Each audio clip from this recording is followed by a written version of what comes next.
Welcome दोस्तों। आज हम लोग टॉपिक डिस्कस जो करने वाले हैं वो है समाजशास्त्र का पहला क्लास। इसमें हम लोग हर टॉपिक का इंट्रो और उसकी परिभाषा और अवधारणा पे चर्चा करेंगे। उसके अलावा अभी उसके अंदर कुछ नहीं देखेंगे। मेरा अप्रोच ये रहता है पढ़ने और पढ़ाने का कि मैं पूरा सिलेबस जितना भी है, सिलेबस में टोटल जितने भी टॉपिक हैं 18 से 20 टॉपिक, उन सब का सबसे पहले स्टूडेंट को ये बताऊं कि वो है क्या। पूरा अगर वो हर टॉपिक के बारे में एक बार उसको आइडिया हो जाए, रोड मैप उसको पता चल जाए कि वो क्या है और उसकी परिभाषा याद हो जाए उसको, उसके बाद फिर अंदर का जो कंटेंट है वो उसको आसानी से समझाया जा सकता है। तो उसी के परिप्रेक्ष्य में आगे चलते हैं। जो चैनल में नए हैं वो लाइक एंड सब्सक्राइब कर दीजिए और शेयर कर दीजिए ताकि सबको बेनिफिट हो। तो चलिए स्टार्ट करते हैं। सबसे पहले तो आप ये समझिए कि 50 मार्क में 8 नंबर के 2 क्वेश्चन और 10 नंबर के 1 क्वेश्चन, मतलब टोटल 16 और 10 26 नंबर बड़े क्वेश्चन के हैं। बाकी 24 नंबर पूरा 2 और 4 मार्क्स के हैं। तो अपने को यही सब पोर्शन ये पूरा टारगेट कवर कर देगा, 24 नंबर कम से कम। और जो बच रहे 26 नंबर उसमें भी परिभाषा अवधारणा यूज होता है। तो मोर और लेस अगर हम इसको एक राउंड में पूरा पढ़ लेते हैं तो हमारा 50 में 35 नंबर कम से कम कवर हो जाता है। बाकी 15 से 20 नंबर मान लो वो आपको एक्स्ट्रा पढ़ना पड़ता है। तो मैं सिलेबस के अनुसार कंटिन्यू इसको करता हूँ। सबसे पहले है समाजशास्त्र में परिचय, उसके अंतर्गत आता है सबसे पहले अर्थ। तो पहला टॉपिक है हमारा क्या, समाज शास्त्र। ठीक है, ये पहला टॉपिक है सिलेबस में, समाज शास्त्र। ओके डन, पहला टॉपिक। अब इसके अंतर्गत में क्या क्या पढ़ाना है आपको ये पहले देख लो ताकि आपको क्लियर रहे। सबसे पहले हम लोग पढ़ेंगे कि समाज शास्त्र अर्थ आखिर होता क्या है। परिचय तो जान लो जो पढ़ने वाले हैं उसके बारे में। ये ऑटोमेटिक में तो बड़ा गंदा हो गया। आ गया था ना। हाँ। समाज शास्त्र का अर्थ, ठीक है, क्या होता है अर्थ। उसके बाद फिर समाजशास्त्र क्या परिभाषा जान लेते हैं कि एक आध दो परिभाषा जो विशेष समाजशास्त्र ने दिया है उसके बारे में। उसके बाद फिर जो सिलेबस में दिया है इस टॉपिक में क्या क्या इसका क्षेत्र है, ये सब अलग चीजें छोड़ो, इसको ये सब सेकंड राउंड का है। क्षेत्र, प्रकृति, महत्व, वो सब छोड़ो। पहला टॉपिक है समाजशास्त्र, इसमें अर्थ परिभाषा इतना अपने को देखना है। तो सबसे पहले समाजशास्त्र क्या होता है ये आप समझेंगे। तो जैसे आप कोई भी बुक में देखोगे, स्टैंडर्ड बुक में सब में परिभाषा मिल जाता है आपको समाजशास्त्र का। उसी परिभाषा को आपको फॉलो करना है, जिसमें सबसे फेमस है मैकायो एरमपेज की परिभाषा। क्या कहा गया है कि समाज शास्त्र सामाजिक संबंधों का अध्ययन है। इस लाइन को आप समझ जाइए तो फिर आपको सारी चीजें कवर हो जाएंगी। क्या है, चलो मैं आपको थोड़ा समझा भी देता हूँ कि समाज शास्त्र सामाजिक संबंधों का अध्ययन है, का अध्ययन है। ठीक, किसने कहा है, मैकायो एरमपेज ने। ये परिभाषा भी हो गई, वही चीज हो गई इसमें। ठीक है, समाज शास्त्र सामाजिक संबंधों का अध्ययन है। ठीक, सामाजिक संबंधों के अध्ययन करने वाला शास्त्र है, ऐसा भी बोल सकते हैं अपन, कोई दिक्कत नहीं। ठीक, तो पहला टॉपिक क्लियर हो गया। समाज शास्त्र जो वर्ड है वो समझ गए कि समाज शास्त्र क्या है, सामाजिक संबंधों का अध्ययन करने वाला शास्त्र है। अध्ययन करने वाला शास्त्र, ये परिभाषा किसने दी है, माइकावर एवं पेज, ये जो समाजशास्त्री हैं उन्होंने परिभाषा दी थी। ठीक है, अगर इसमें अगर आता है क्वेश्चन कि आप इससे क्या समझते हैं, इसकी अवधारणा बताइए, तो उसको मैं इसी में कवर करूंगा। बाकी सारी चीजें क्षेत्र, महत्व, प्रकृति आगे आने वाले वीडियो में होगा। ठीक, तो इसमें अपन लिख सकते हैं कि भाई समाजशास्त्र समाज का व्यवस्थित एवं क्रमबद्ध तरीके से अध्ययन करने वाला विज्ञान है। ठीक है, आपकी परिभाषा ये हो गई। समाजशास्त्र सामाजिक संबंधों का अध्ययन करने वाला शास्त्र है, मैकायो पेज ने दिया है।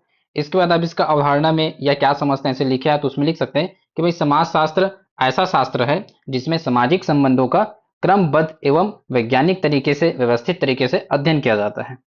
ठीक, तो ये समाजशास्त्र के बारे में अर्थ और परिभाषा मैंने बता दिया आपको कि आप कैसे क्या कीवर्ड यूज करेंगे। उसमें याद रखना कीवर्ड यही है कि सामाजिक संबंधों का अध्ययन, ये आपको आना चाहिए। ठीक, इसके बाद फिर अपना दूसरा टॉपिक आता है जो सिलेबस अनुसार है, वो है प्राथमिक अवधारणाएं।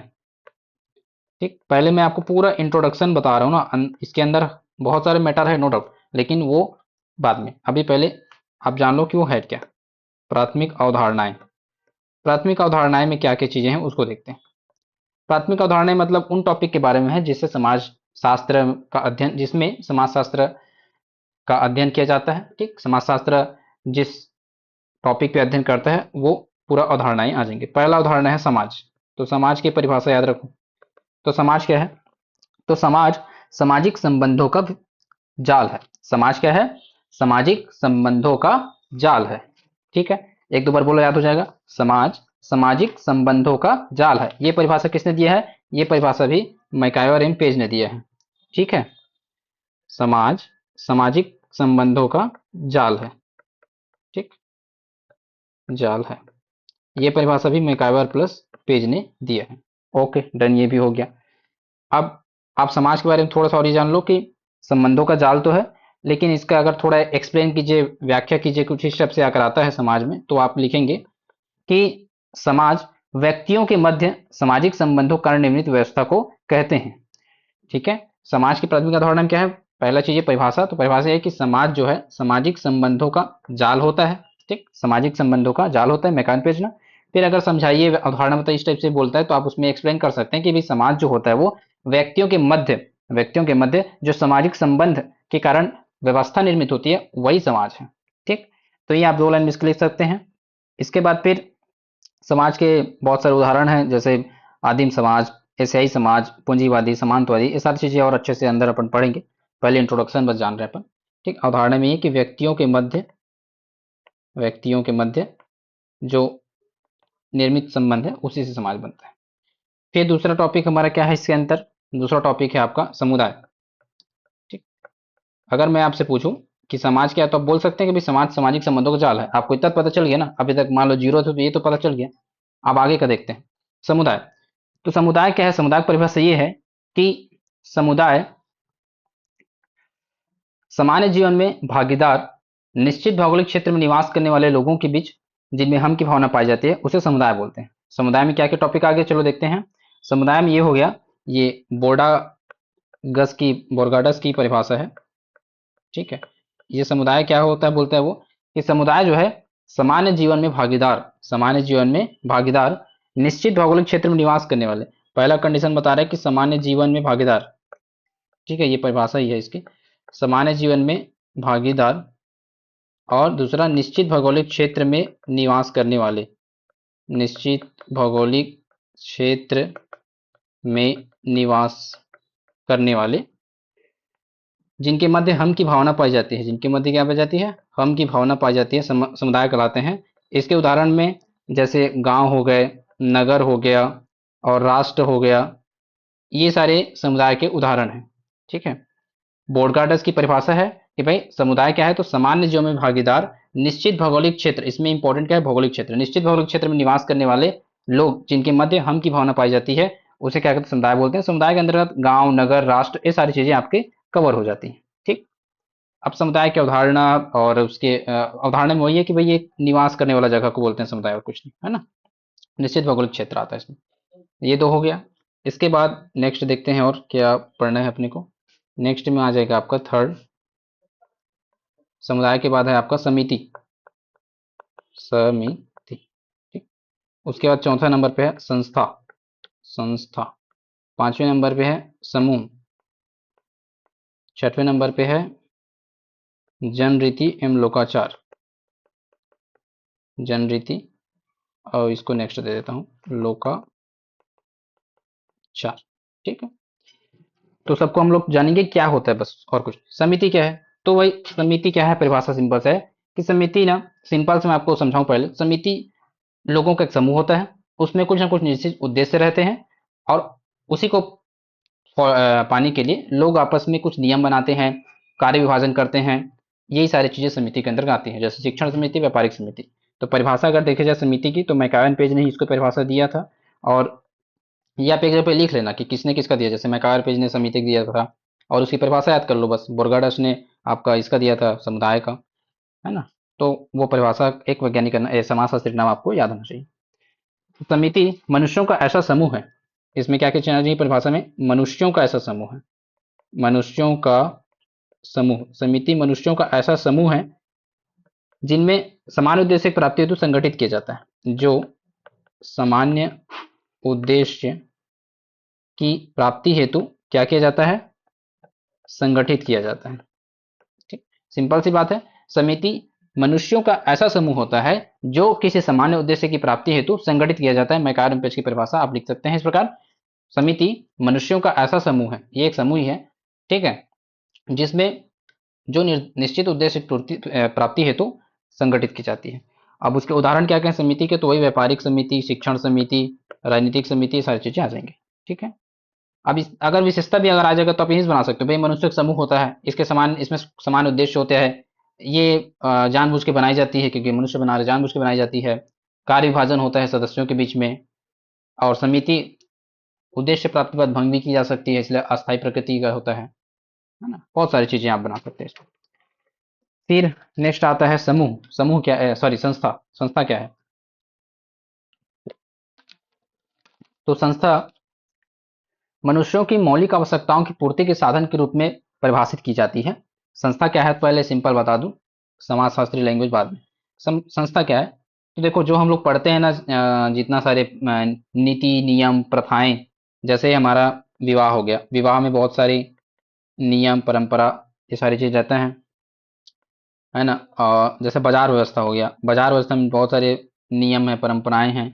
तो ऐसे नियम परंपराओं के मिलने से एक जो व्यवस्था खड़ी होती है उसी को बोलते हैं संस्था। ठीक है। जैसे आपका धर्म है तो धर्म में बहुत सारे परंपराएं हैं, और उन सब परंपराओं से मिलने से जो व्यवस्था बनी है उसे बोलते हैं संस्था। क्लियर हुआ? ठीक।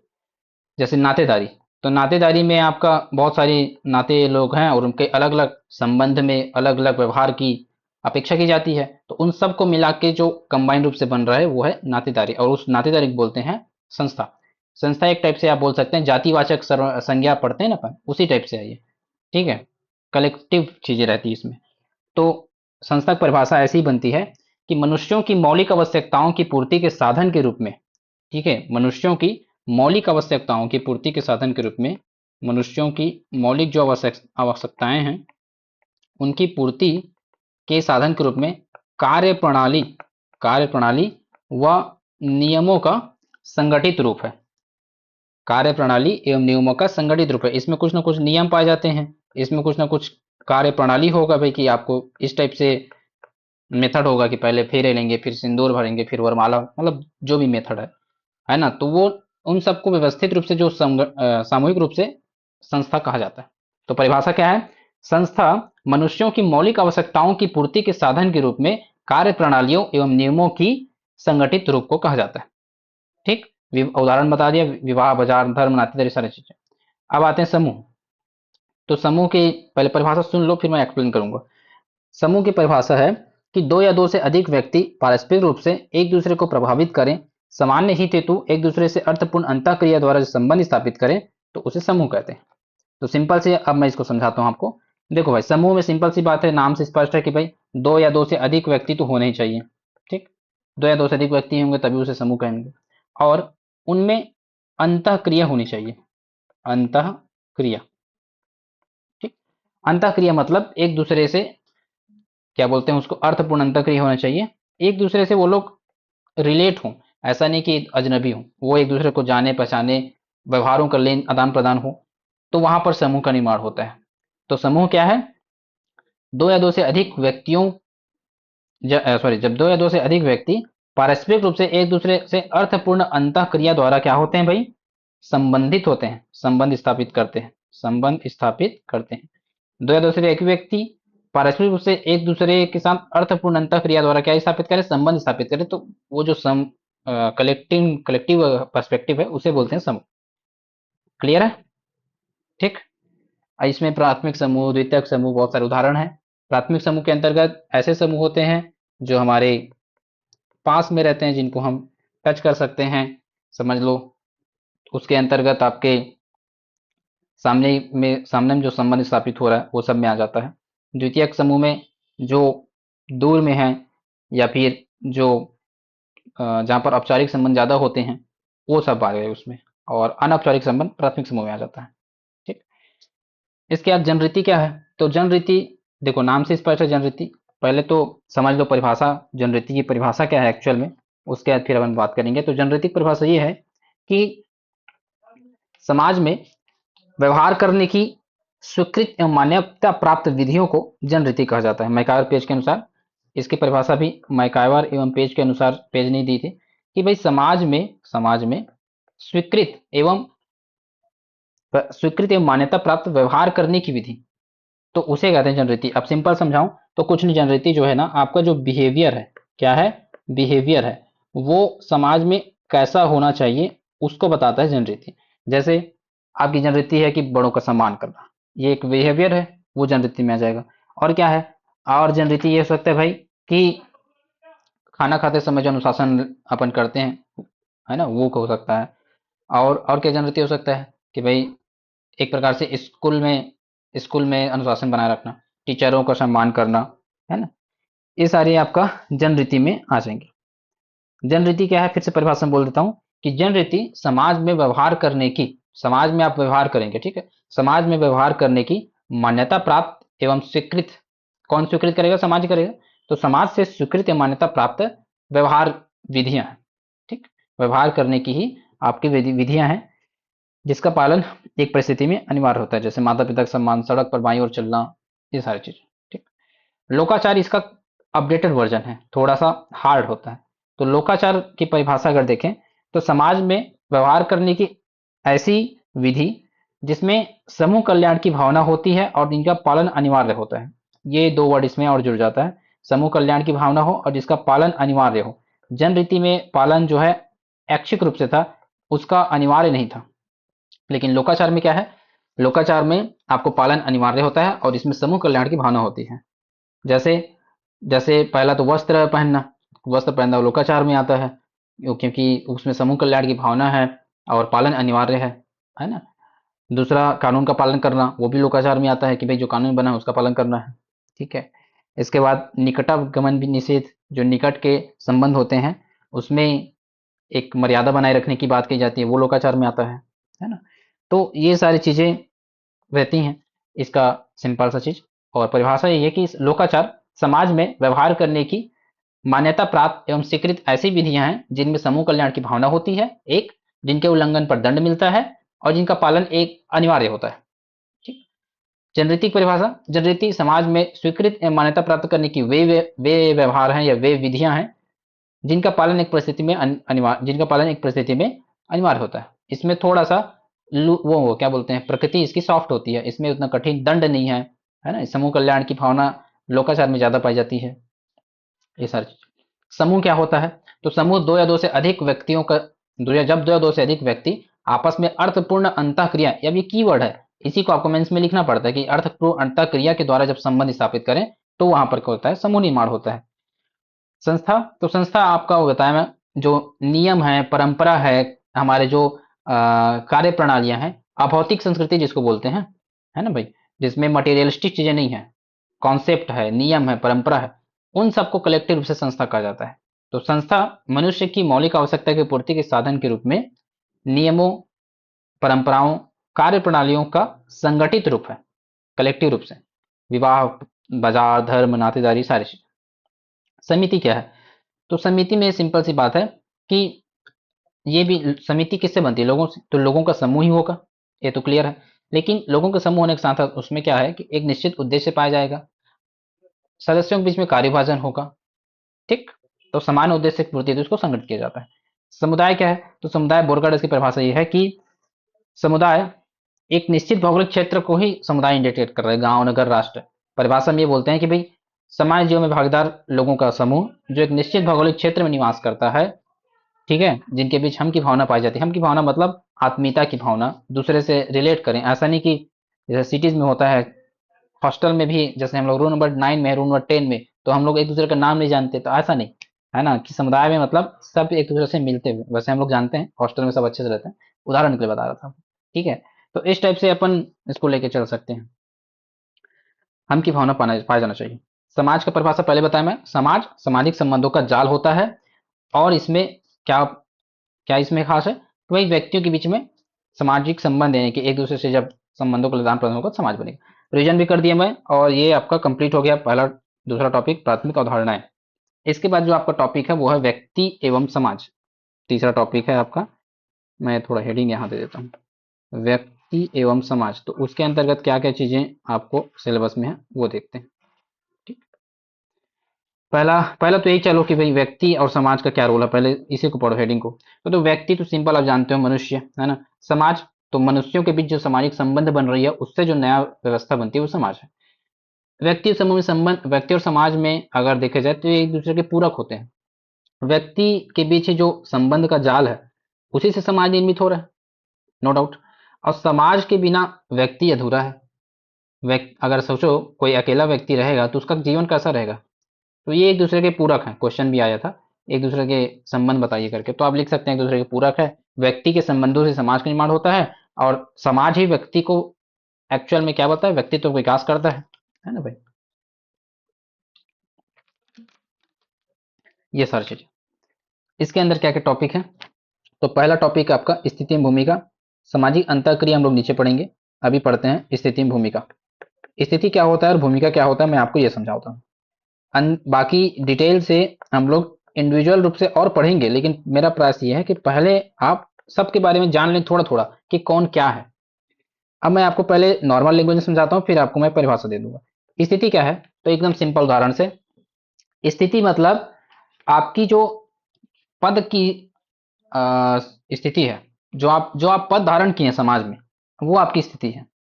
ठीक है। स्थिति क्या है, पद का सूचक होता है। जैसे आप देखो बहुत सारे पद आपको मिले हुए हैं, एक मिला हुआ है जन्म से, एक मिला हुआ है अर्जित।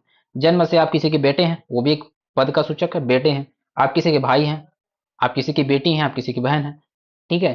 तो ये स्थिति है आपका पद का सूचक। अर्जित तरीके से आप मान लो कोई पद पे चयन हो गए, तो आप एक जिस भी पद पे, जैसे डिप्टी कलेक्टर हैं, वो आपका एक स्थिति क्या हो गया, है ना। आप डॉक्टर हैं, आप इंजीनियर हैं, ये सारे आपकी क्या है, स्थिति हो गई।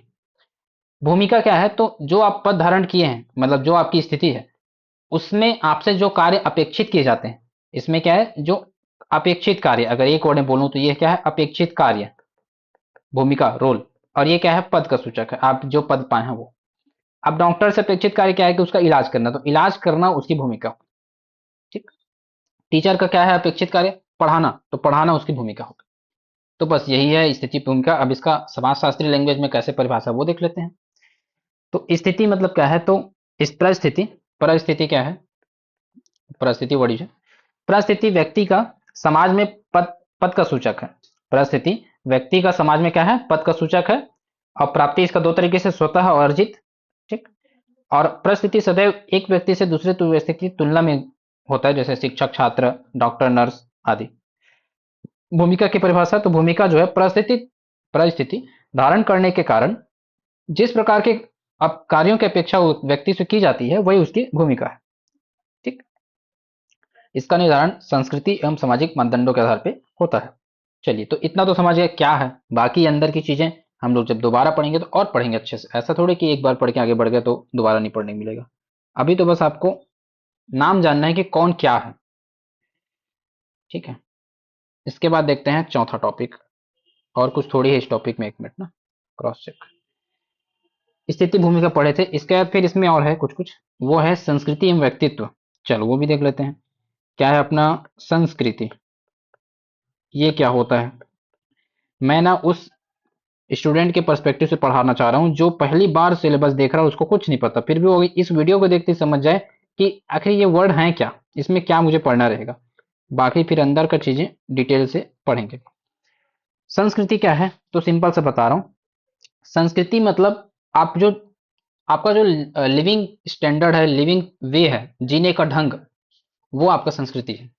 आप जिस प्रकार से जीवन जी रहे हैं, वो सारी आपकी क्या है, संस्कृति है। कि आपका सुबह उठना, आपका सही टाइम पे मतलब खाना बनाना, खाना, लोगों से बात करना, व्यवहार करना, वो सारी आपकी संस्कृति में आती हैं।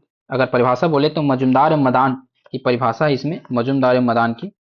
उसमें उसमें उन्होंने ये कहा कि लोगों के जीने के ढंग को ही संस्कृति बोला है। लोगों के जीने के ढंग को क्या बोला है, संस्कृति। वो कैसे जी रहा है वही उसकी संस्कृति है। ठीक। संस्कृति के अंतर्गत अगर, ये तो मजुमदार मदान की है, टॉयलर ने भी एक परिभाषा दिया है कि संस्कृति एक जटिल समिग्र है और इसके अंतर्गत ज्ञान, है ना, कला, मान्यता, विश्वास, ये सारी चीजें आती हैं। बाकी एक परिभाषा काफी है, ज्यादा जानने की जरूरत नहीं। संस्कृति दो पहलू हैं इसके, थोड़ा बहुत इंट्रो सुन लो। पहला होता है भौतिक संस्कृति और दूसरा होता है अभौतिक संस्कृति। भौतिक संस्कृति मतलब मटेरियल वाली चीजें, जैसे आप टीवी, कूलर, अलमारी, आजकल जो कंप्यूटर, कार, ट्रेन, बस, ये सारी चीजें जो परिवर्तन हो रहा है, जो आप दिख रहे हैं संस्कृति में, वो भौतिक।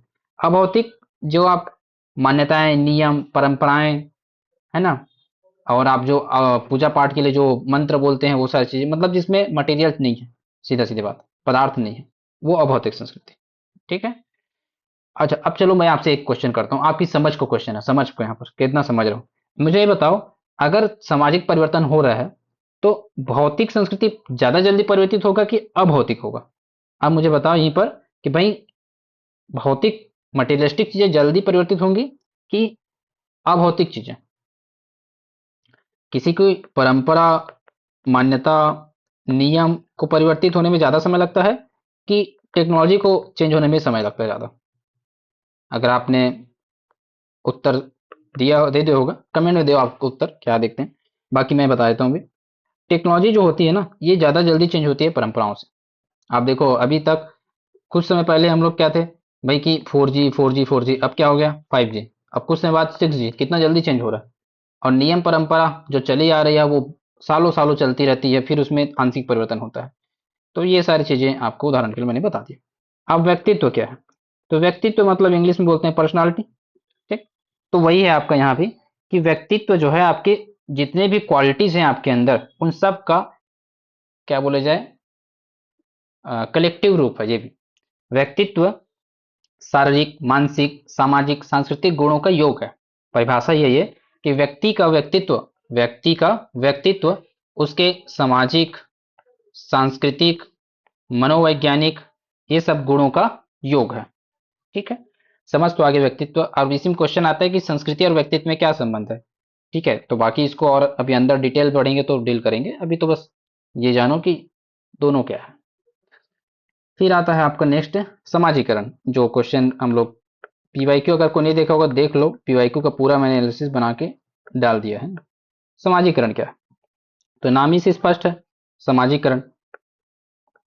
समाजीकरण अगर मैं सिंपल लैंग्वेज में आपको बताऊं तो लोग को मतलब व्यक्ति को समाज के अनुकूल बनाने के लिए जो जो चीजें करनी पड़ती हैं, उसको एक अच्छा व्यक्ति बनाने के लिए, उसको समाज के अनुकूल बनाने के लिए, वो सारी चीजें समाजीकरण में आती हैं। ठीक। तो समाजीकरण मूलतः एक सीखने की प्रक्रिया है, it is a learning process. ठीक।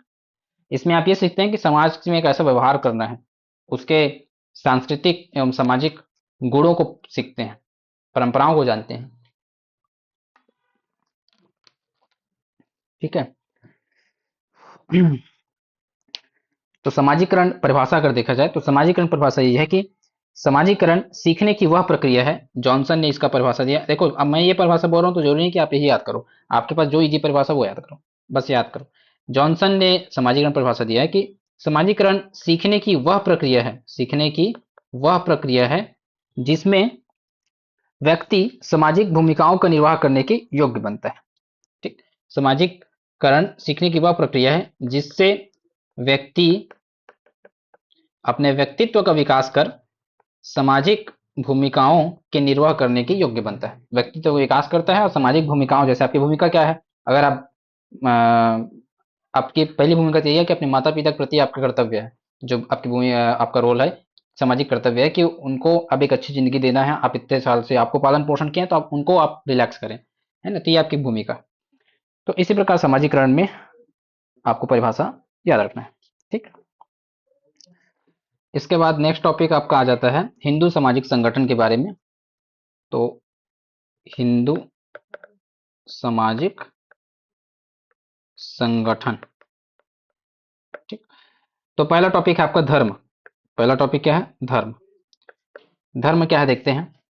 तो धर्म सिंपल, धर्म ध्री धातु से बना है जिसका अर्थ होता है धारण करना। जिसका अर्थ क्या होता है? धारण करना। धर्म ध्री धातु से बना है जिसका अर्थ होता है धारण करना। ठीक है। इसमें ऐसे व्यवहार रहेंगे जो मनुष्य को कर्तव्य बोध कराते हैं, उसको कैसे व्यवहार करना चाहिए वो सारी चीजें इसमें रहती हैं। एक प्रकार से धर्म जो है आपका मार्गदर्शन करता है। ठीक है। आप में मानवोचित गुणों का विकास करता है। परिभाषा कर देखें तो धर्म धितादुष बना है जिसका अर्थ होता है धारण करना। धर्म जो है व्यक्ति में, मनुष्य में कर्तव्य बोध की भावना जगाता है और उसके मानवोचित गुणों का विकास कर कर्तव्य पथ में बढ़ते रहने की प्रेरणा देता है। आप दूसरे परिभाषा भी याद कर सकते हैं, ये याद करने की जरूरत नहीं है। बाकी समझा दिया कि धर्म आपका ही मार्गदर्शन करेगा, मार्गदर्शन करेगा धर्म। ठीक है। इसके बाद धर्म के बाद आ जाएगा आश्रम। तो आश्रम क्या है? तो आश्रम जो है सिंपल सी बात है, श्रम धातु से बना है, जिसका अर्थ होता है परिश्रम करना, परिश्रम करना। आश्रम में ये है कि भाई मनुष्य का जो जीवन है उसको मनुष्य का जीवन को 100 वर्ष का मानकर 4 कड़ियों में बांटा गया है। क्या क्या कड़ियां हैं? तो ब्रह्मचर्य, गृहस्थ, वानप्रस्थ और संन्यास। तो इन्हीं को आश्रम कहा जाता है। आश्रम व्यवस्था यही है कि मनुष्य, श्रम से मतलब है परिश्रम करना, और मनुष्य की आयु को 100 वर्ष का मानकर 4 कड़ियों में बांटा गया, 4 स्टेप में बांटा गया, जिसमें ब्रह्मचर्य, गृहस्थ, वानप्रस्थ और संन्यास शामिल है। ठीक है, तो ये हो गया आश्रम व्यवस्था के बारे में। इसके बाद आ जाएगा आपका वर्ण व्यवस्था। तो वर्ण व्यवस्था क्या है? वर्ण व्यवस्था में हो जाएगा, वर्ण जो है वृ धातु से बना होता है, ठीक है, और जिसका अर्थ होता है वर्ण करना, वर्ण करना। ये आपके वर्ण का संबंध कर्म से होता है। जो जैसा व्यवहार करता है उसको वर्ण दिया जाता है, जिसमें क्षत्रिय, ब्राह्मण, क्षत्रिय, वैश्य, शूद्र, चार वर्ण पढ़ते हैं, वही आपका है इसमें। इसके बाद आता है आपका पुरुषार्थ। तो पुरुषार्थ का मतलब होता है अपने अभिष्ट को प्रयास करने के लिए जो परिश्रम किया जाता है, अपने लक्ष्य को प्रयास करने के लिए जो परिश्रम किया जाता है, वही आपका पुरुषार्थ है। ठीक है, उसी की परिभाषा में आपको ढालना रहेगा। तो मैं यहाँ आपको समझाते जा रहा हूँ क्या क्या है। बाकी जब नेक्स्ट क्लास आएगा तो उसमें विस्तृत रूप से पढ़ेंगे कि कौन क्या है, एक एक डीप में। फिर अभी आप पूरा एक बार जान लीजिए। अब इसका आता है सामाजिक स्त्रीकरण। तो स्त्रीकरण मतलब ये होता है कि समाज को 2 लेयर में बांटना, समाज को किसी भी आधार से 2 लेयर में बांटना, ठीक है, स्तरों में बांटना, स्तरों में विभाजन, उसको बोलते हैं सामाजिक स्तरीकरण। ठीक, इसमें जैसे एक स्तरीकरण है जाति, एक है वर्ग। तो जाति का स्तरीकरण क्या है? जाति जन्म से मिलती है तो जन्म आधार है। वर्ग क्या है? तो वर्ग अर्जित होता है। जैसे कोई अमीर है, कोई गरीब है, ये वर्ग है। कोई पढ़ा लिखा है, कोई नहीं पढ़ा, ये वर्ग हो गया। इसके बाद आपका आएगा सामाजिक प्रक्रियाएं, नियंत्रण एवं परिवर्तन। ये 3 फिर कंप्लीट। तो सामाजिक प्रक्रिया में क्या क्या चीजें हैं देखते हैं। सामाजिक प्रक्रिया में पहला है आपका सहयोग, फिर संघर्ष और प्रतिस्पर्धा। ये 3 चीजें हैं। तो सहयोग क्या है? तो भाई आपस में एक दूसरे की हेल्प करना। ठीक है, सहयोग आपका आपस में एक दूसरे की हेल्प करना, वही आपका सहयोग में आएगा। ऐसी प्रक्रिया जिसमें व्यक्ति एक दूसरे की सहायता करते हुए एक निश्चित उद्देश्य को प्राप्त करता है, उसे सहयोग कहते हैं। संघर्ष क्या है? तो भाई संघर्ष और प्रतिस्पर्धा, इन दोनों में अंतर आता है ना। संघर्ष एक प्रकार से किसी दूसरे के मार्ग में बाधा पहुंचाना है। संघर्ष सामाजिक प्रक्रिया का वह स्वरूप है जिसमें व्यक्ति अपने लक्ष्य प्राप्ति करने के लिए किसी दूसरे के लक्ष्य प्राप्ति के मार्ग में बाधा पहुंचाता है, उसको धमकी देता है, उसको प्रताड़ित करता है कि वो लक्ष्य में न पहुंचे। तो वहां पर आएगा संघर्ष। और प्रतिस्पर्धा, तो प्रतिस्पर्धा में क्या है कि भाई जैसे हम लोग कॉम्पिटिशन एग्जाम की तैयारी कर रहे हैं, वही प्रतिस्पर्धा है कि व्यक्ति किसी अभिष्ट लक्ष्य की प्राप्ति हेतु अपना प्रयास करता है, और लोगों से अनजान रहता है कि कौन, उसके मतलब प्रतिस्पर्धियों से अनजान रहता है कि कौन क्या कर रहा है, अपने लक्ष्य प्राप्ति हेतु तो वो प्रयास करता है। तो ये एक पॉजिटिव चीज है और ये निगेटिव है संघर्ष। ठीक, नियंत्रण एवं परिवर्तन। तो सामाजिक नियंत्रण, देखो सामाजिक नियंत्रण समाज में ऐसी व्यवस्थाएं जो सामाजिक के व्यवहार को, व्यक्ति के व्यवहार को समाज के अनुरूप ढालती हैं, वो सामाजिक नियंत्रण में आती हैं। इसके अंदर हम लोग पढ़ेंगे साधन और अभिकरण, ये 2 चीजें। तो साधन क्या क्या हो सकते हैं? तो साधन में देखेंगे आप तो वही औपचारिक साधन और अनौपचारिक साधन, और अभिकरण भी वैसी औपचारिक अभिकरण, अनौपचारिक अभिकरण। तो औपचारिक अभिकरण पहले समझ लो। अभिकरण मतलब एक प्रकार से इंस्टीट्यूट, संस्था। जैसे हमारा परिवार है तो परिवार एक अभिकरण है, हमारा पड़ोस है, पड़ोस एक अभिकरण है ना भाई, ये औपचारिक अभिकरण में आते हैं। अनौपचारिक में जैसे हमारा स्कूल हो गया, वो हमारा कॉलेज हो गया, है ना, जेल व्यवस्था हो गई, और न्यायालय हो गया जो कंट्रोल करता है, और जो अनौपचारिक औपचारिक है, सॉरी अनौपचारिक है। उल्टा बोल दिया क्या यहाँ पर, सॉरी। अनौपचारिक में ये सब आएगा ना, परिवार वाला, सॉरी अनौपचारिक। और ये औपचारिक में ये सब आएगा, ठीक, स्कूल वाला। औपचारिक में जैसे कानून हो गया। साधन में क्या क्या है? तो कानून है अपने पास, संविधान है ना। इसके अलावा क्या क्या है? कानून है, संविधान है, और कुछ एक्स्ट्रा चीजें जो नियम कानून से बनती हैं, वो सारी चीजें। अनौपचारिक में हमारी जो परंपराएं हैं, कई परंपराएं जो हमें रोकती हैं गलत काम करने से, हमारे जो संस्कार हैं, हमारे प्रथाएं हैं, लोकाचार, जन रीति, ये सारी चीजें इसमें आ जाएंगे। इसके बाद फिर लास्ट टॉपिक जो आपका है वो है परिवर्तन की प्रक्रियाएं कारक। सामाजिक परिवर्तन, दो टॉपिक है, प्रक्रियाएं और कारक। तो देखो प्रक्रियाएं में यही है कि क्या क्या प्रक्रिया परिवर्तन में, जैसे हम लोग पढ़ते हैं जनरली औद्योगिकरण, तो वो एक प्रक्रिया है सामाजिक परिवर्तन के अंतर्गत ही, है ना। संस्कृतिकरण एक प्रक्रिया है, इनके बारे में पढ़ना रहेगा आगे, डिटेल पढ़ेंगे भी। कारण, कारक में दो प्रकार के मतलब कारण में मुख्य रूप से एक तो बहुत बहुत सारे कारण, जैसे प्राकृतिक आपदा आ गया तो सामाजिक परिवर्तन हो जाता है, प्रौद्योगिकी आती है नई नई तो परिवर्तन होता है, किसी महान नेता का अगर व्यक्तित्व बहुत जैसे गांधी जी का नेतृत्व व्यक्तित्व था तो उसमें सामाजिक परिवर्तन होता है ना। इसके अलावा आर्थिक कारणों से होता है, राजनीतिक कारणों से होता है, ये सारे कारण सामाजिक परिवर्तन होता है। और इसके बाद आपका जो समस्याएं, सामाजिक समस्या जिसमें अलगाव, विघटन, तो उसका एक एक लाइन डेफिनेशन भाई। विघटन मतलब संबंध टूट जाते हैं, नियमहीनता जब व्यक्ति अपने उद्देश्य की प्राप्ति सही मेथड से नहीं करता तो फिर गलत तरीके से वो अपने उद्देश्य की प्राप्ति का प्रयास करता है, वही नियमहीनता है। चोरी करना, ये सारी नकल करना, ये सारी। अलगाव जब व्यक्ति कटा हुआ महसूस करे वो अलगाव होता है, ठीक है। और ये जनरली बड़े शहरों में मजदूरों के बीच में पाया जाता है। विषमता, तो जब किसी दो व्यक्ति हैं, दो बच्चे हैं, उनको एक को आप अवसर दे रहे हो, दूसरों को अवसर नहीं दे रहे हो, तो वही विषमता है कि जब व्यक्ति को अपने व्यक्तित्व विकास के समुचित अवसर प्राप्त न हो तो वहां पर विषमता होती है।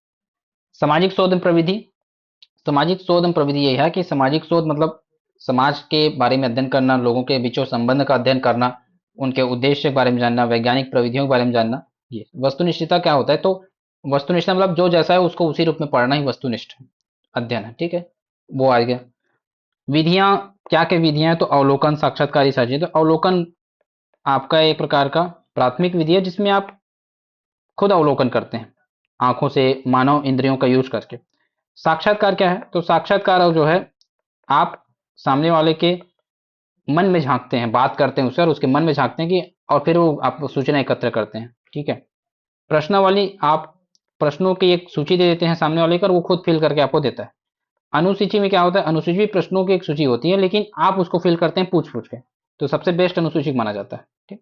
तो इस टाइप से मैंने इस सिलेबस के हर टॉपिक को एक एक बार आपको ये बता दिया कि कौन क्या है, क्या रहेगा। अब आगे वाले क्लास में हम लोग एक एक टॉपिक को थोड़ा डील से पढ़ेंगे कि उसमें क्या क्या चीजें और इंपॉर्टेंट है। ऑल द बेस्ट, अच्छे से पढ़िए।